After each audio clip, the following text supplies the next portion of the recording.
me take a time out to say a special good morning to those of you listening to Classic Radio 105.5, 105.9 on the FM dial. Good Tuesday morning. It's the 24th day of June 2025. Good morning to those of you viewing via GBN TV. Also, good morning to you and hope you're having a great morning thus far. Those of you via social media platforms, good morning. Whether it's the Facebook page, YouTube channels, good morning. Welcome. It's to the point for today, Tuesday. And it's usually themed Opposition Tuesday on today's program. Yes, we do have a guest from representing the opposition this morning on today's program. Let me say good morning and welcome to of course, Mr. Roland Bhola. Almost tapped the honorable before your name, sir. But good morning to you, sir. How are you doing this morning? Welcome to the program this morning. I think you seem to be muted there just a wee bit, so maybe you should have that unmuted, Mr. Bhola, and let's get it rolling off this morning. It's to the point. Classic Radio 105.5, 105.9 on the FM dial. Just waiting on Mr. Bhola to get a little bit of his technical issues on his side sorted out, and we should be ready to go. Mr. Bhola, you ready for me? Good morning. Good morning, GT. Good morning to you, sir. Nice and clear. I'm getting you nice and clear. How are you doing this morning, sir? I'm very good at this moment. Can't tell what an hour from now, a day from now would be, but at the moment I'm very good. Very all right, great. Well, I'm certainly happy to have you on the program. It's been a bit, last time was it a few months ago that we did have you on the program, but nice to have you back this morning, and I certainly hope we will have an interesting conversation going forward. I want to get the conversation rolling off the bat. It's been 6 months since the New National Party had their major convention, sir. Would you say how has it been, how should I see the most important shift for the NNP during that particular timeline? If you get the notion of my question there, sir. It's been 6 months since the major convention. What would you say has been that most important shift in the New National Party during that particular time? We're talking that 6 months period that we have done so past. Thank you for the question. And I think as a media worker yourself, you would be well aware that prior to our convention, there was a lot of talk, a lot of conversation. The media was interested, people was interested, members of the party was interested, because we had that kind of lag between when we should have had the convention and when we actually had it. Almost 1 year passed after the due date. So a lot of talk, a lot of confusion. You would also know that there were two major contestants. When all was said and done, it came down to the Honorable Peter David and the Honorable Emmeline Pierre. So there were those within the party structure, within the NNP, who favored one person or the next. Having gone through the convention, the immediate aftermath after the victory of Honorable Pierre, there needed to be, if we want to use the word, some healing and soul searching, in that you could have easily, if left undone, or if the right and the proper measures were not taken, a major split in the party, so to speak, because you still had fragments of members who felt that it was not yet time for Dr. Mitchell to leave. And so while they were members still, they felt he's no longer there. So maybe there's no reason for me to be upfront, for me to want to participate in much of what was happening. There were those who favored the Honorable Peter David and those who favored Sister Emmeline Pierre. And we have seen it before, not only in political parties, but in major organizations, that when you have a change in leadership, that things can suddenly go downhill because people do not yet understand who the new leader is and what they're bringing. And I want to give a lot of praise to, first and foremost, Dr. Mitchell as the outgoing leader for the way in which he handled it and the way in which he stood up and explained, especially to those who felt, well, Doc, it wasn't time for you to leave yet. Also for the role he played in supporting and buttressing what the new leader, Honorable Emlyn Pierre, had to do. So that first 6 months, more or less, was a time for soul searching, healing, and I think from all assessment and from where we were immediately after convention to where we are now, that we have, to a large extent, we have been able to achieve that goal of getting people on one hymn page, getting people to understand that there is a change at the helm in terms of leadership, but that the party continues with its mandate and to follow its fundamental philosophy. So, you spoke the word achievement. I'm not sure if any details you want to share in terms of achievement from the part of the the convention to where we are now the last couple of months. Achievements in terms of where the new national party is at right now. Speak to me in relation to that.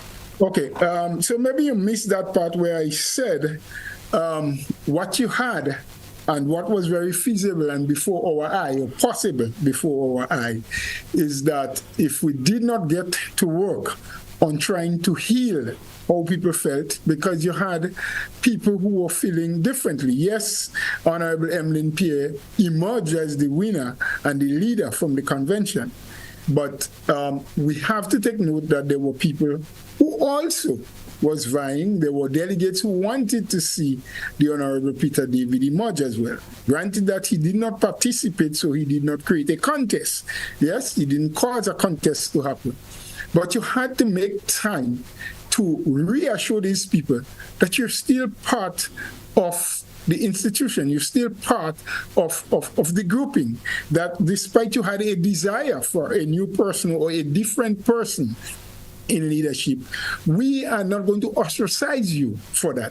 These things took time, they took dedication. You had to meet people, you had to go to them, you had to continuously be dialoguing with them and to reassure them, hey, you still have a role to play in this party. We still need you. So it's not because your favorite person did not emerge, you must now put down tools and walk away.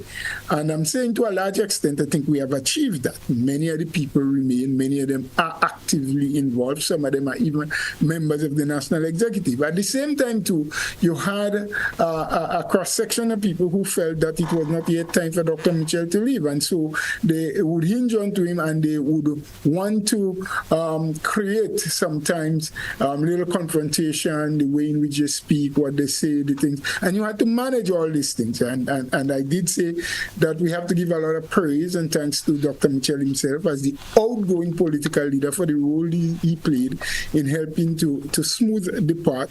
The Honorable Emlyn Pierre for not just seeing herself as the emerged winner from the convention, but to see herself as the person who now has to lead the process. And in terms of leading, you have to establish very early to people that you're willing to listen, that you're willing to take counsel, that you're willing to meet them halfway and to understand their part, while at the same time you drive your major focus of how you want the party to be and how you want the party to be rebuilt.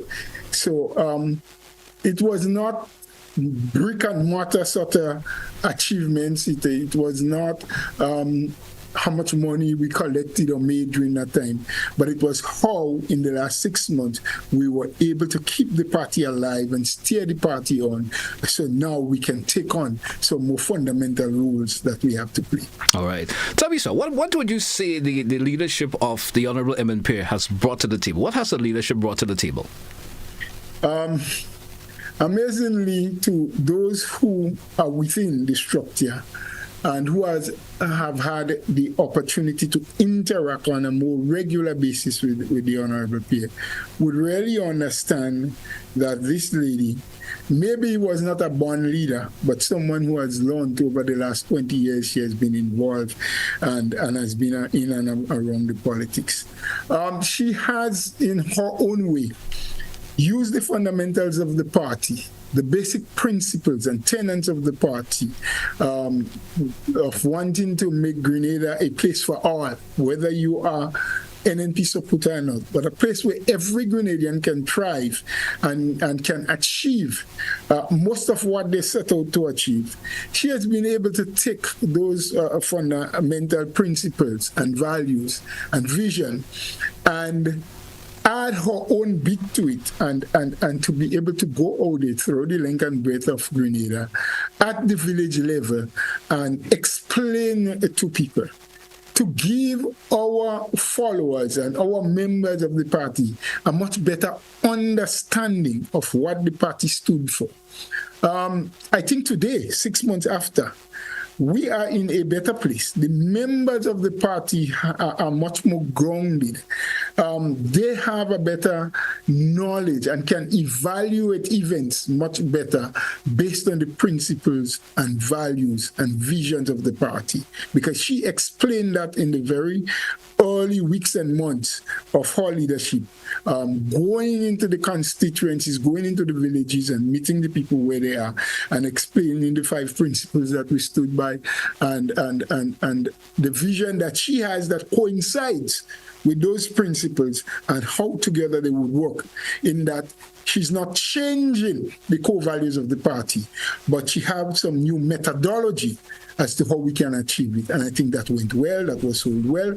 Hence, so much more people are coming on board and are expressing a willingness to want to work with the party. I want to hear your views on this side. Do you think that the new National Party is still in opposition mode, or would you say is actively preparing to govern again? And if so, how is that taken? Is that in terms of how are they looking ahead, the plans, the preparation, etc.? Well, we cannot give up on the notion or the idea or actually the principle of being in opposition, because that's where we are. That's what we do. We have a parliamentary opposition. We have a leader of Her Majesty's opposition.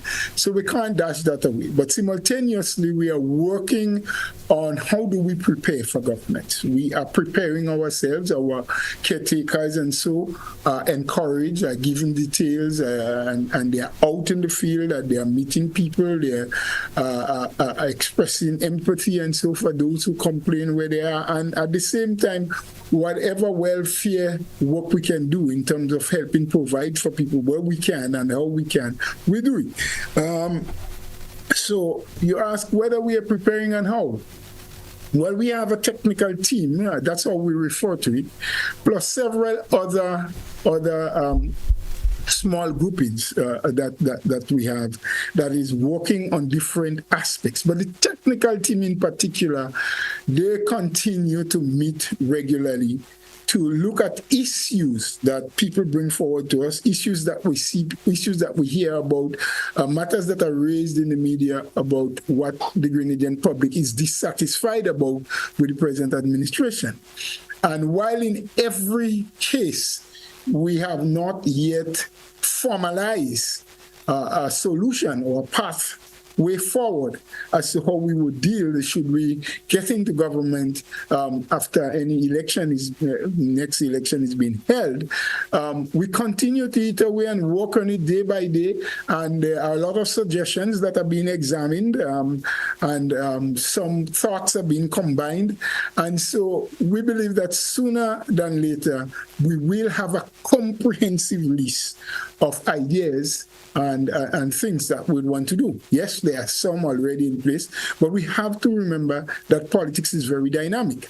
And one particular situation that exists in this era or at this point in time, you may plan for it, but in a matter of weeks, days, or months, it can change. The dynamics could become different. People's desires and needs may change, and so your policies that you're putting in place must be flexible enough to be able to be tweaked and changed according to the mood and the needs that are there. However, though, there are some fundamental things economically and otherwise that will not change. You must do them, rudimental things that you have to do as a government if you want to assert the kind of leadership that is going to take the country and the people of the country forward. I want to ask you this, sir. What message would you give to Grenadians, who feel that neither party is really ready to lead? You spoke a bit about leadership a while ago. What sort of message would you, of course, say to Grenadians who are still having that kind of feelings in terms of ready to lead? Yeah, And we do have some people, the question is a very fundamental one. We still do have some people that feel that NNP has been tried and tested and NDC now. But I think sometimes when we make the comparison, we tend to forget that NDC has not been in governance for only 3 years.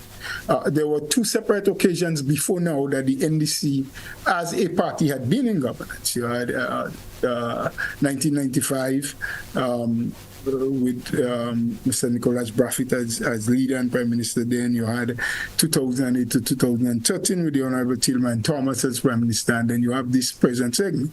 So I think we have to combine, and that's one of the messages that we are taking to the people. Combine cumulatively all the years of leadership of NDC and actually examine those years.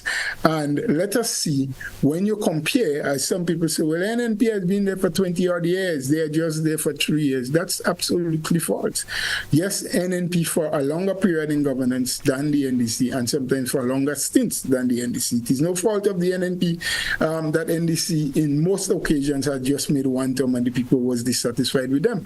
So you make that as a comparison, one. And secondly, there are so much achievements that the NNP has had, and we cannot just go forward on the achievements. We have to be able to build. Dr. Mitchell has left a formidable foundation as political leader and as prime minister of this country for 20-odd years. He has left a foundation that any party, be it NNP or any party that came into office, could have built on. And we heard the NDC, they boasted a treasury that was pregnant over $500 million. They boasted that through the CBI program, a program that the NNP had started, a program that was criticized heavily by them, that in one fiscal year they was able to raise over $1 billion. They inherited something that the NNP had foresight to do, the CREF insurance in case of disaster and so. So yes, there are good things, but they only talk about the challenges.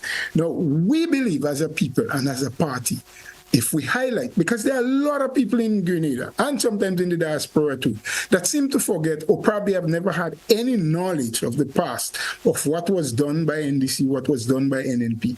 Some people seem to be in complete shock when you tell them, hey, why are you saying that NDC is in office for 3 years and it's unfair to compare? They have been there before, just like the NNP have been there before, in and out, you know. It's our second time, well, actually our third time as a party in opposition, very early elections, and then 2008 to 13 and present.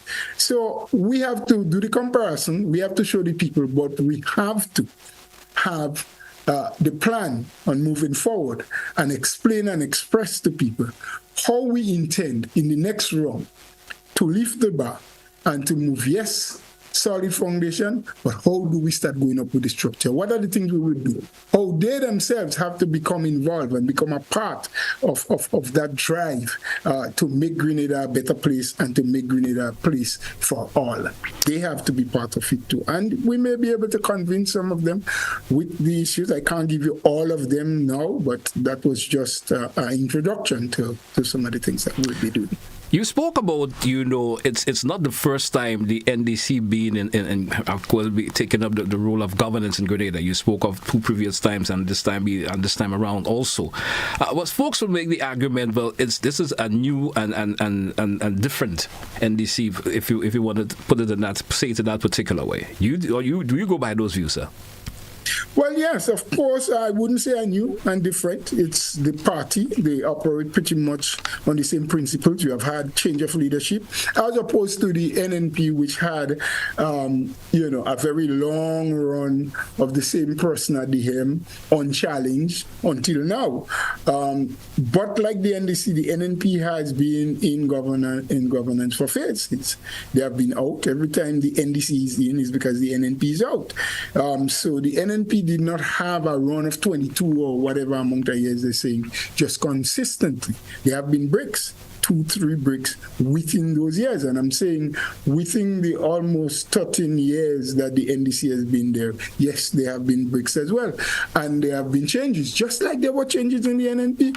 When NNP came into office for the very first time, under the leadership of Dr. Mitchell, successive elections, there have been changes, not of the leader, but of different candidates, different people. Similar to the NDC. The NDC, the only thing that is different with them is that on every occasion that they had been in governance so far, they had a different leader. But same principle. Same principle. Check the history. Check the records. Check how they behave. They always ostracize the poor and vulnerable people. The youth seem to support them on most occasions, but at the first to get lynched when they get into office. The records have been very similar on every occasion. Mr. Bhola, of course, we drew for a break in this segment. Let's take it when we come back. We certainly have much more to discuss. Stay with us. It's To The Point, Classic Radio, GBN TV. We're coming right back after the break. Don't touch it all.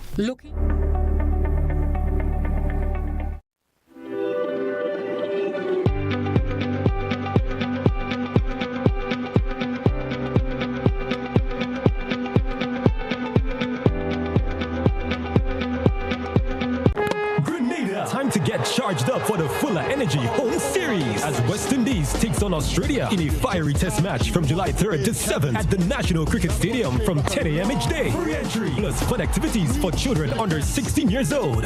Adult tickets start at just $5 per match day. Let's ride with the men in maroon. Go to windiescricket.com to secure your tickets now. West Indies is back in the spice aisle and we Fuller Energy. West Indies going higher, Fuller Energy. Looking for a burst of flavor in every sip? Discover the refreshing world of Rush Distributors. As the proud national distributor for Blue Waters products in Grenada, we bring you a variety of beverages perfect for every moment of your day. Elevate your levels of hydration with our Blue Waters Original or Alkaline Water. Treat yourself to our unique flavors of Tampico, Juice, and Caribbean Traditions. Or zest it up with our Cran Plus, Sparkling Cran Plus, and Stamina Energy Drinks. At Rush Distributors, we give you a rush of flavor in every sip so you can enjoy delightful taste with the highest quality. Perfect for your health, perfect for your taste buds. Whether you're relaxing at home, out with friends, or celebrating life's big moments, Rush Distributors is here to refresh your world. Follow us on Instagram and Facebook at Rush Distributors to stay updated on our latest products and offers. Or give us a call at 435-RUSH, 435-7874 for more information. Rush Distributors, your go-to for refreshing beverages in Grenada. What a flow, what a flow, what a flow, what a flow, come on, what a flow, what a flow, what a flow, what a flow. The water poured just like a freestyle. The life block flowing mile by mile. It's legacy, a beat that don't stop like Bob Marley said. One love on top. The sewage water out of sight, but it's always wrong. Don't lose the light. From factories and wells so deep, corrupt mangroves and fish they weep. Bring water for the garden, keep it green. Save the cash and the earth gets clean. We use the water with a mindful mind. It's out of sight but never far behind. In nature, the answers are.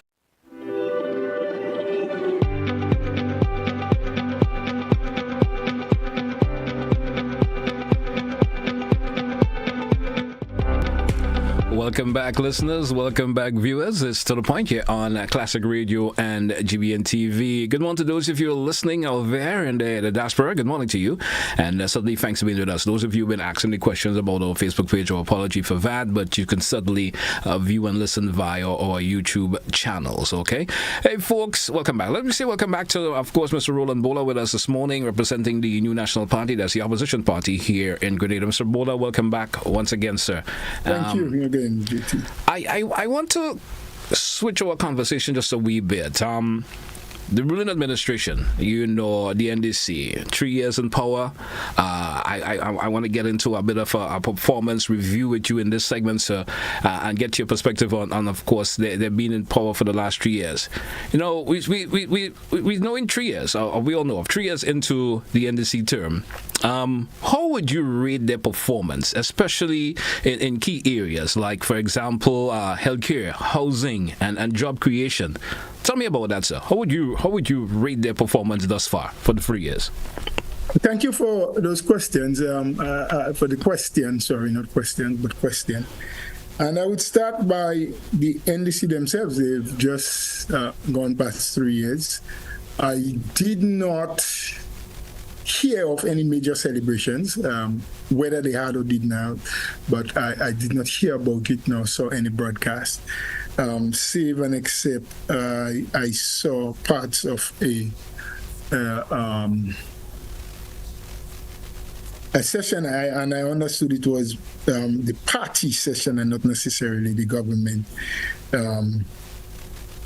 with three of the members of the party, and of course they are in government, leading that press conference. Other than that, the NDC themselves have not, and if they did, forgive me, I have not heard or seen the highlighting much of the achievements that they would have gotten over the last 3 years. But in particular, the 3 areas that you mentioned, healthcare, I think we can all conclude as Grenadians that healthcare has deteriorated to some extent, and that was the admission of the present Minister of Health some time ago when he said that he cannot and will not say that healthcare has improved. It may have remained the same, or if anything, it may have deteriorated a bit from when they came into office 3 years ago. So taking it from what he said and from the many complaints and concerns that you hear from citizens and people who have had an opportunity to be hospitalized or to go to any of the community clinics, and so the mere lack of dressing and other necessities that are in short supply gives an indication that things have not improved, things have not gotten better from where it was under the NNP. There's also some complaints you hear about inadequate staffing, shortage of doctors, and in some instances nurses, especially the experienced ones, have been leaving for greener pastures. And of course, maybe there's not a lot of options that the government may have, save and except that in some instances they can offer something more in terms of remuneration or probably security of position in the job. Job creation, again, I think that the government has failed miserably. There's no sector that we can actually look at, save and except to a certain extent construction, which is temporary. We have not seen much sustainable jobs in areas where we can say, well, this is a growing area that government has initiated or has assisted, and it's growing. It's same old. There have been quite a number of political appointees in different ministries and sectors and so, but not any real sustainable job that can be calculated as something that can see growth and advancement in the future. As it relates to housing, we have had a lot of promises. I think that's an area where there's been more promises than anything else. I remember the first budget that the NDC presented, the Honorable Prime Minister was the Minister for Finance at that time. And he boldly declared in the Parliament that within months, the monies has been budgeted, there would be a new housing project in St. John's. I think he referred to the area as the Stony Got area. Granted that previous administrations have done housing schemes and so in various parts of the island, St. David's, St. Mark's, St. Andrews, different places. Even under the NNP, there are several areas where through the Chinese housing we have built. St. John's happened to be one of the parishes where there have never been a housing scheme. It was something that the NNP in its latter days had high on the agenda and was looking carefully, working in collaboration with the Housing Authority to see how we could establish something there. But up until today, we have not heard a word again about that project. We have not heard about a dollar being spent on that project. Belatedly, though, I have to infuse that. Last 2 months, 2.5 months, We have seen a very hasty but haphazard kind of attempt to address housing in almost every constituency. But because of the manner in which it's been done, and the fact that you have several agencies within government involved in now construction and repair of houses, what you have is a situation where some people are able to secure materials from at least 3 different sources. Others who had gotten assistance already because of the disjointed way in which what is happening presently is being done and not well coordinated. You have people who had received already a house in some instances, and we know of instances like that, and a second house is being built for them, probably sometime in the same vicinity or in different areas. You have a lot of repair materials being given out. You have a lot of people accessing stuff that are not priority stuff for them, are not really needed. You have, because of the hastiness and disjointed and disorganized way in which it's happening, where, for example, some part of St. David's, under the program called WASH, where they are doing bathroom and toilets, a program that the NNP had in progress, not the same name, but a renewed name now, and probably renewed emphasis, where a bathroom and toilet was built for a gentleman. But because the house was in such a bad condition and nothing, no assessment, no assistance to the house, weeks after the bathroom and toilet was constructed, the house fell and the bathroom and toilet is still standing there. And my criticism is not about giving materials to people or trying to assist people. My criticism is that you need to do what you're doing in a very structured way. And let me also add in here that 90% of the people who are receiving these materials, as far as the facts can show us, are not persons who have been or who have had some sort of destruction, whether part of or the entire house being destroyed during Hurricane Beryl.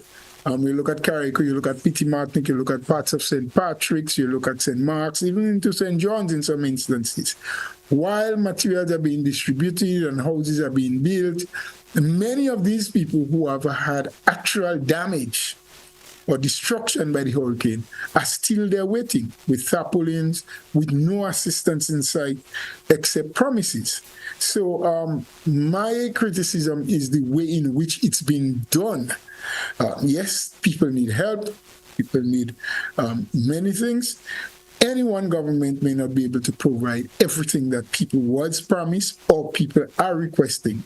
But if things are done structurally, well structured, and priority is given where priority is needed, I think we would have a much better system being worked out, and there could be more value for money. You would be amazed and shocked at the amount of monies that we hear branded about being spent on housing, and really in actuality cannot see value for money in terms of what is being built and work being done. So you had, for example, MIT doing building, you have the Grenada Housing Authority, you have the Ministry of Housing, you have at present community development, and all getting involved in building houses. So there are so many different parts where money is coming from for housing purposes without a central coordinator and someone to take charge of all of the spending that is happening. All right, Mr. Bhola, I want to also ask, get your perspective of this also. There's always been that conversation in terms of the blame being thrown at the past administration for the challenges that the present administration may be facing. Is that seen as a fair excuse in the past 3 years? Some of the for the past 3 years, well, this didn't happen because we are challenged because of what the past administration. Talk to me in reference to that. Now, in all honesty, there may be one or two cases where you can actually level blame to say, look, had that been done or was it done differently, we would have accelerated at a faster pace. as a new government. But when you get into government, you have to take the good and the bad. You have to take the challenges and the opportunities. Just like you're boasting about how much money you made, a pregnant treasury and what have you, that could have propelled you. You said you were able to pay pension or gratuity, as we know it, without any problem because there was money there. There would be challenges. And you must be man enough to accept both. Yeah? You can't take credit for using the monies that you get to do so many things and not want to say, well, okay, this challenge was here, but here is how we were able to get over it, to get around it. It is your responsibility now. You were the government in waiting, and you were the government who promised the people that despite what? There was no, you didn't put no qualifying caveat when you said within the first year we would regularize the public service. You did not say, let us first address or assess the challenges that are before us. We are going to pay pension, that we are going to make all temporary workers permanent. All of those things was broad, open promises that made people believe it doesn't matter what the situation is, what the challenges may be, this government is committing itself to do that. So using that as a blame game, I don't see it reaching very far. There are those who are party hawks that will continue to beat on it. But I think the rank and file members of the public would understand that it is now your time. You are the one in governance. The NNP is not there anymore. The NNP doesn't control the purse of the government. The NNP is not the one that is controlling the treasury at the moment. The NNP is not the one that is raising the money from the CBI program or whatever other program you're raising money from. It is you. And you must now line up your challenges and decide which one you're going to deal with first, second, or third, and how you're going to manage it, whether you're going to blow it out at one time or you'll take it in a phase basis. It is not the NNP who lifted minister's salary within the first month and then gave a second raise 2 months after, 2 or 3 months after. So it's what you prioritize. Yes, there will be challenges. And as the NNP prepare to go into governance next time around, and I've said it all year on, you are going to have plans. You are going to take certain positions now. But politics is dynamic. It is fluid. Things may change. Circumstances may change, and you have to be able to adjust your policies to suit what you meant. I said that earlier on. Hence, the NDC have to be able to tailor-make their policies and to change and tweak things to deal with the situation as it arises. Is there any major promises that was made by the National Democratic Congress that do you feel has gone completely unfulfilled, sir? Of course, several. I mean, we know them. The famous, by the stroke of a pen, you will become permanent. We are yet to see how many people get permanency. And we knew, and we've said it before, that is just ludicrous. You can't. In no economy, you can just employ everybody and make them permanent. Government, sometimes in some countries, is not the major employer, but government, and even if this government, we believe, cannot employ and make everybody permanent, they have not even set the conditions. They have not even allowed the private sector to grow in such a way that the private sector could have absorbed some of the people who government cannot make permanent. The Imani, whom you promised that you're going to make the program better, that what they were getting was nothing. Many of them are home now. They no longer even have the stipend that they were once getting. We spoke about housing earlier on. The disjointed way in which it was happening and so far away from what was promised. Regularization of the service. It's not an easy thing, but after 3 years, one would have thought that at this time we would hear some more. We would hear how far you have gotten with the process. But even that, we're not hearing. So there are several things, and we could go on. We could tear apart the whole manifesto and the promises of the NDC. Absolutely. Well, from what I know, I can't see of anything that has been achieved based on what was priced. All right. So what are we due for a break? We want to take that break. We come back. We still have much more to talk about. Stay with us, folks. We're coming right back after the break. Don't touch your dial.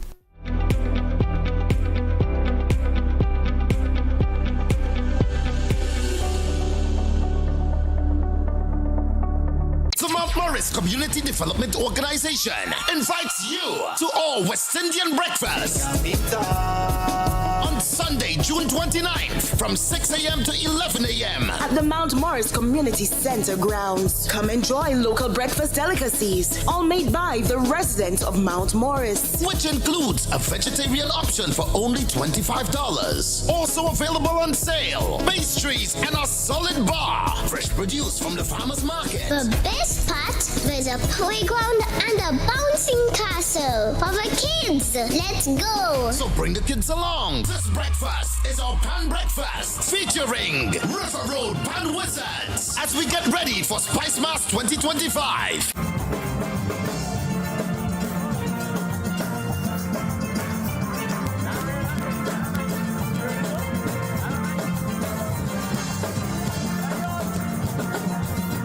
Also providing music is our very own in-house DJ Slick. We'll be on the ones and twos. Sponsors: Clack Scott Rum, Hubbard's, Glen Graphics, Power 95 FM, Grenada.com, and Dynamic Realty. You don't want to miss this breakfast. Grenada! Time to get charged up for the Fuller Energy Home Series as West Indies takes on Australia in a fiery test match from July 3rd to 7th at the National Cricket Stadium from 10 a.m. each day. Free entry plus fun activities for children under 16 years old. Adult tickets start at just $5 per match day. Let's rally with the men in maroon. Go to windiscricket.com to secure your tickets now. West Indies is back in the spice aisle and we full of energy. West Indies going higher, full of energy. Hey everyone, here is an invitation to join me this and every Wednesday at 8:30 p.m. on GBN Television 711 K105 FM, our Facebook page and YouTube channel for Kaiso Talk. Meet the Kaisonians, hear their stories, feel the vibes. Kaiso Talk, Wednesdays 8:30 p.m. Compliments for Grenville Credit Union.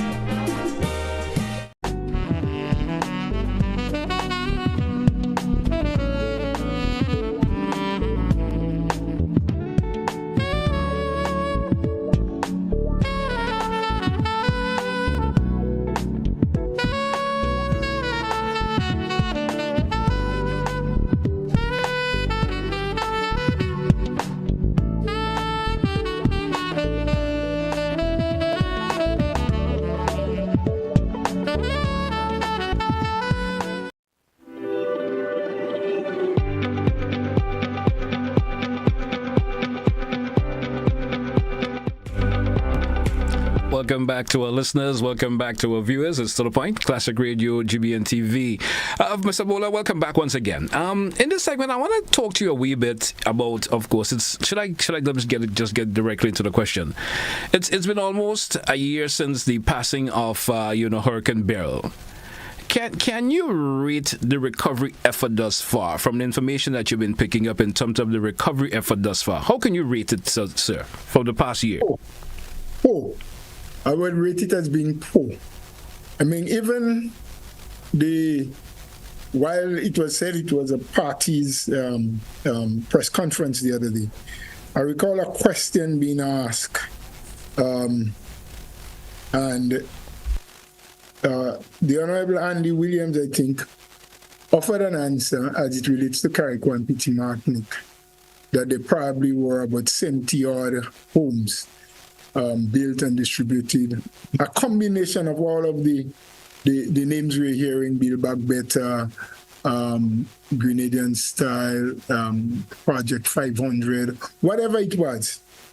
And then the question was posed to the Honorable Tevin Andrew, and when they drilled down and asked in actual delivery in Carrick and Petit Martinique, his number was different, way, way different from 70 plus. And then the person asking the question said, well, how much did you deliver from St. Ivan in Petit Martinique, and then how much in Carrick? And you were shocked. that in Carriacou, I think the number was about 12 or 13. And in Pretty Matnick, not one house was delivered yet. However, he did say that there were about 5 or 6 under construction. One can understand being constructed. But after 1 year, and with monies in excess of $118 million insurance payout, 7 to 8 days after the election, we would have thought that you would have had some special account, whatever name you wanted to give it. And there's precedence to that. The Ministry of Finance knows what to do, how to take these monies and put it into a special account that must be spent directly on relief and rebuilding effort. And one did not expect all of the money to go into housing, because there are several other areas that came up for funding based on the destruction that was done. So house, yes, is the most visible, because you can actually see those that was completely demolished, or those that are without roof, and so and so. And the hope was that you would have had a much better coordinated effort in terms of material procurement and, of course, labor. So every now and again you hear the excuse that, oh, there is insufficient labor and we are not getting materials on time. Yes, those things do happen when you rely on the ordinary supply based on supply and demand. But in terms of disaster, the government has to be much more innovative and maybe in some instances source the material themselves, or find someone outside of the regular, and I'm not saying no lock off our regular hardware people. They must be involved. They must get a slice of the bread. But we know they cater for the entire public, not just those who have been devastated by the hurricane. And so, yes, they get what they can give, but there should be one or two other sources that we should tap into, or arrangements that we could have made as a government, and get materials directly. And we know Carriacou, it has to come to Grenada and then be boated up to Carriacou, and so we could have established special links. We did not see or hear of any of those things, and so it continues to be a challenge. And it is really, really, really shameful that up until this day, almost 1 year after, at the pace of recovery in the areas where the hurricane has damaged most. Tell me briefly, sir, what's your take on the Build Back Better initiative? Do you think that it's working? Well, the name was nice, of course, and I thought it was a good way to kind of get people upbeat and so credence to the government. But nothing else after that. I am not sure of the total amount of houses that was built, but some figures was branded, and it was had been able to be disputed that the numbers that was given was not the actual numbers built. It's very slow.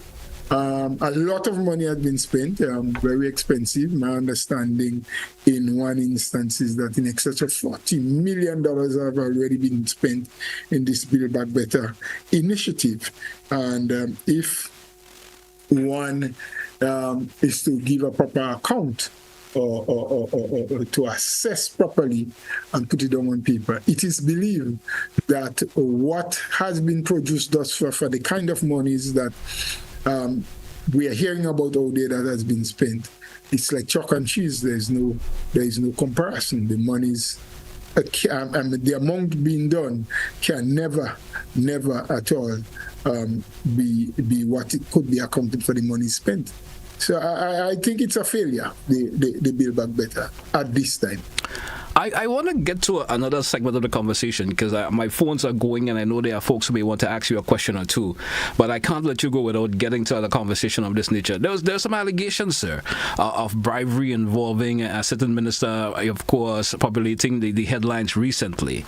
How should the country respond? I didn't hear much from the opposition. Of course, maybe they were, but I didn't pick up much from it. I want to get your perspective, being, of course, the part of the New National Party and opposition here. How should the country respond to these claims, per se? Well, it's difficult for me to give an assessment of how the country as a whole should respond. And you have not heard much from the opposition because it's an accusation, as you correctly say. And the opposition don't peddle in accusations and things that are not true. So first and foremost, we'd like to have the facts. We'd like to know what is true. People can always be accused. Fingers can always be pointed. What we are pretty amazed about is the silence of the government, and in particular, the political leader and prime minister. While he too may be waiting on evidence and cannot take or make decisions based on accusations, we would have thought that he may have come out and give a short speech and address, giving people the assurance that they have not yet gotten the facts, but that the arms of government that has responsibility for investigating into doing investigations into accusations and so are being activated, and we await the results of those investigations and to be able to take decisions or actions based on the findings when and if they do come up with. That is even more amazing and alarming to us than the accusation itself, because accusations will come and go from time to time. It's how you deal with it, what you do about it, I think, is what sends the message to the people, whether you are fully attentive and care about democracy and good governance and transparency and so. But also of equal interest to us is the fact that there have been so many civil organizations and conference of churches and whatever other bodies that are has been formed and are there as watchdogs of what those of us in public life will do. They are sort of there to bring a balance, and when they believe that we have tipped the scale a little too much on one side, that they will come out and make a statement or agree to intervene and try to bring back balance. We also have heard absolutely nothing. So I don't know if these organizations no longer exist, or whether they have been threatened or they are afraid. But I think the population is expecting to hear something. Yes, to get the full evidence and to know whether those who have been accused are guilty or innocent. That will be good. But in the meantime, something that reassures us that our institutions are still working for us as a people, and that there could be some sort of balance in what is happening and what should be happening. Would the NMP support a full commission of inquiry, of course, into the corruption allegations, sir? Well, that would depend on a number of things. I think it is too early to say that NNP would want to do, should they go into office, a full commission of inquiry. Well, I'm meaning if it's to happen now, would the New National Party support it? That's the way my question is leading. Oh, that's what your question means. If it merits that, and there are reasons that are brought forward why it's being done, of course, good reasons, and we have a mind of our own. We'll look at what the reasons are and to determine whether it is something that we need to support or not support. And that's why I was making the point that except we have evidence to believe that there is really something that has happened and it went by without anybody paying attention, then we can do that. But we would not just say commission of inquiry just like that. We need to find out, why is it necessary? Why do you think we have to do it? What are the evidence that you have uncovered that warrants a commission of inquiry? Do you believe, sir, my final question before the break, and then we accommodate some calls, do you believe that the Integrity Commission is functioning as it should? From what has been said out to recently I've been hearing some things that have me wondering and have us as an opposition party wondering, and we have taken an initiative to look deeper and to dig deeper. So, for example, the Honorable Ron Redhead's statement that he has acquired information, we see that as a breach of protocol. If that has happened at all, we don't know if he was just talking for talking's sake or if he actually, and so we need to find out more before we can make a declaration that they're doing what they should do, or that they are not doing it, or that they are compromising themselves. It is still too early and insufficient information to make a broad-based calculation on what they're doing. But we believe once we can find more information and we can bring the truth to light, we will then make a determination whether or not the Integrity Commission is doing as it is meant to do, or if they are compromising their position as the Integrity Commission. All right. So we'll be due for a break. Well, final break in the program for this morning. When we come back, we'll entertain some calls from our listeners and viewers just after the break. Stay with us. Don't touch it out. We will be right back.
Welcome back, listeners. Welcome back, viewers. Welcome back to, of course, Mr. Roland Bhola with us this morning, representing the opposition here on Opposition Tuesdays here on To The Point for today.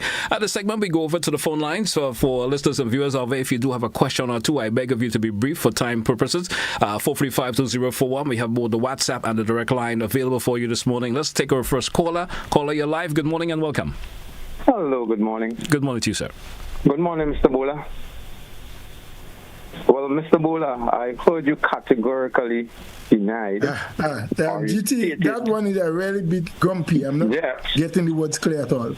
Hold on, I'm asking my question, but you categorically said that the government did not live up to what they promised. And that to me seems as if you're running away from the truth, because the evidence are there, very much so clear, and Grenadians are seeing that. So it's one thing called political posturing and grand charge, and just trying to score political points and speaking the truth. I mean, you are the PR of that party, and I'm frankly very much disappointed. We know you're trying to score points because you want your party to go get back in power. But the facts are there. It's on the table. The pension gratuity was paid. The government instituted where people can get a little more monies. People can testify to that. The amount of programs and initiatives that have been taken on by the government and the vision by our Prime Minister, Deacon Mitchell, is very, very clear. We've seen the work that's been done. There is no perfection, of course, but to categorically deny, I think that we should be more responsible and just speak truth for once in our lives.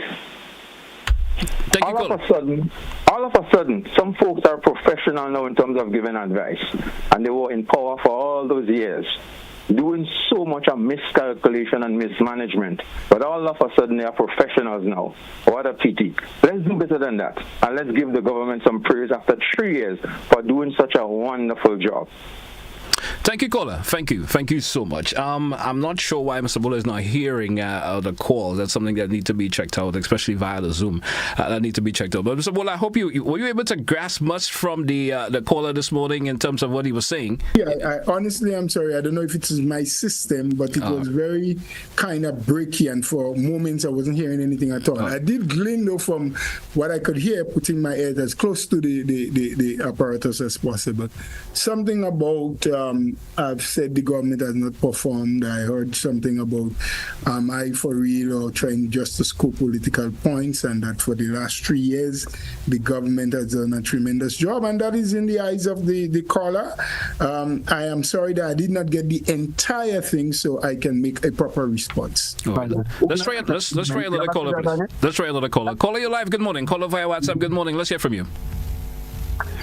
Hey, Mr. Bhola, good morning, and good morning, GT. Good morning, sir. Mr. Bhola, I've been listening to you. I'm not going to get into specific because the works of the NDC already speak to itself. No, and all the meetings they've been having and town hall and all this thing, it speaks for itself. So, I don't expect anything better from you. Mr. Bhola, I want to ask you a question concerning your party. Mr. Bhola, we've been seeing now that most of the surrogates for your party now been moving to the other side. All right, like for example, we get like the guys that used to be on Real FM program. All right. Okay, and we see like the guy from St. George's usually call it, say like the cheaters from the street or something like that. All right, and then we see most of the people being moving away from your party and they align themselves with the movement. So, Mr. Bhola, my question to you: do you think that since that MLMP have become the leader of your party, could you see like a change within the party, basically? Mr. Bhola, like seeing that that people are leaving the party, because I remember she made a statement that NDC intend to lose support, but now we're seeing that the NNP been losing all its surrogates. And number two, and most of the meetings that you guys been having, we're seeing Roseville, we're seeing Riverside, is a failure. So my question to you, I want to ask you now how NNP is getting strong under your leadership of the leadership of MLMPA. Thank you, sir. Thank you so much. Thank you much for the caller. I hope you were able to grasp what the caller was saying, Mr. Bhola. Well, I give you opportunity to respond. A bit more from this one, GT. Yes, I did. But why is there a need for me to answer any question that the caller asked when he already ascertained from the beginning that he doesn't expect anything different or better from me in terms of how I present and what I see? So whatever I say to him means nothing.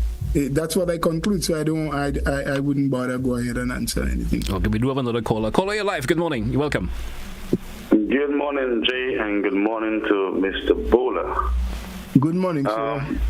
My question would just on the last caller. My question will be basically, now the next election will be basically around the first quarter of next year, I believe.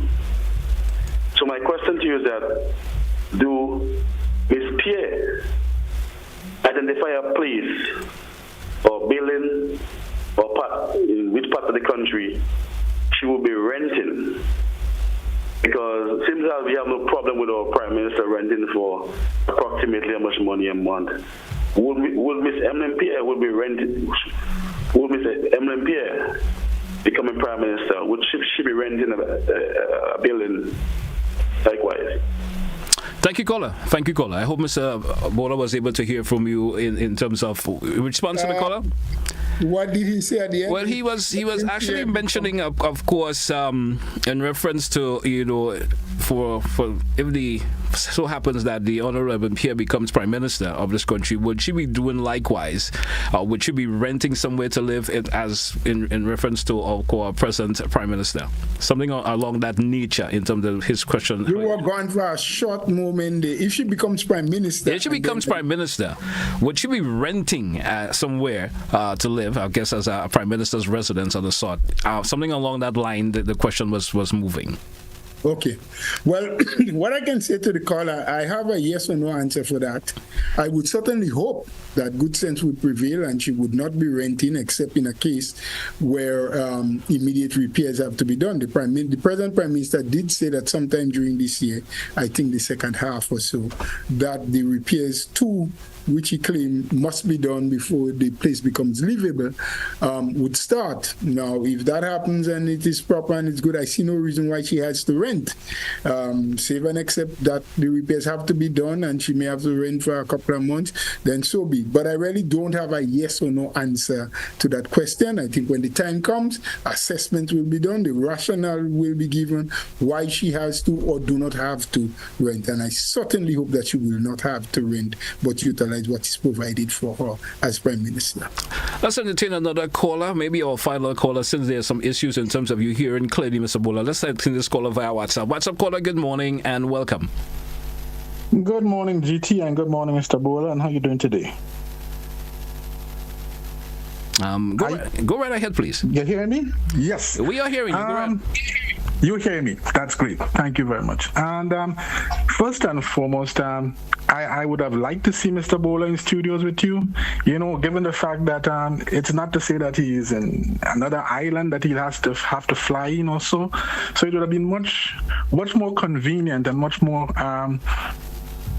better if he had probably journeyed and was in the studio with you so that he could have actually heard properly what you're saying. I would agree with you there. Thank you very much. And also, I did hear Mr. Bhola say that the Minister of Health did in fact say that that the position as it regards to the Ministry of Health is in a worse off position. I did not hear the minister say that. I'm picking up the statement that they would have been quoting over and over. What he said is that the Ministry of Health did not progress as much as he wanted it to progress in that regards.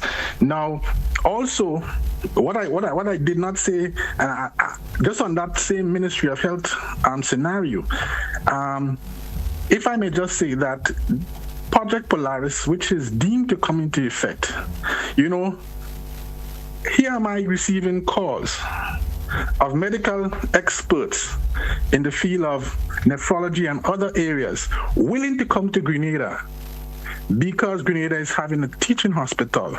I think that when Project Polaris does roll out, we would not only see a lot of health professionals that would be in Grenada that would do much better, but we see probably a lot of health professionals willing to journey to Grenada to be a part of that project.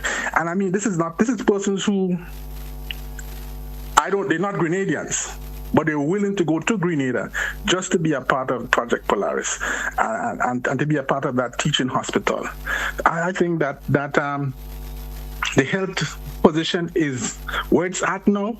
It's in a place where it can go forward from here on out. It can only go better. It cannot go worse. And I think that the injection or what is being planned to go forward is in a much better position. I thank you. Thank you, caller. Thank you so much. Mr. Bhola, I'm hopeful that you were able to hear which we may have to cancel the calling segment. So go right ahead, please respond. You said you did not hear. Well, it's a debatable matter of what was said. You know, the minister said that the health situation has certainly not improved from where it was. And if anything, it may have gotten worse. And those was the words that I said. I hear you on Project Polaris. The opposition here is about Polaris. We have we are not opposed to Project Polaris, but we continue to ask whether or not the people who are in dire need of services that they cannot access now, of medication, the sick person lying in hospital, and the services that are given or are afforded to them are substandard, or the medication that they may need cannot be given by government, and sometimes the family who doesn't even have it has to go out there and purchase it for them. Can these people wait until Project Polaris comes on board, which we understand has a start date of 2027? If the government is in a position to improve what we have presently and continue with Project Polaris, all glory to them. If they cannot do the both at the same time, let us give priority where it is needed. Let us spend the scarce resources that we have to improve what we have now, and then go after what is new and innovative. Grenada would be a better place, I believe. Health would be in a better position if we can have Project Polaris. But at what expense? At whose expense should we be allowed to suffer for lack of medication and other supplies while we progress with a project that may not be able to serve any Grenadian until 2028 or 2029 based on the projections that was placed before us. So I'm saying we're not against it. We hope that it can work. It would be better for us if we do. But at the same time, the immediate needs are also there for us to take cognizance of and to do something about.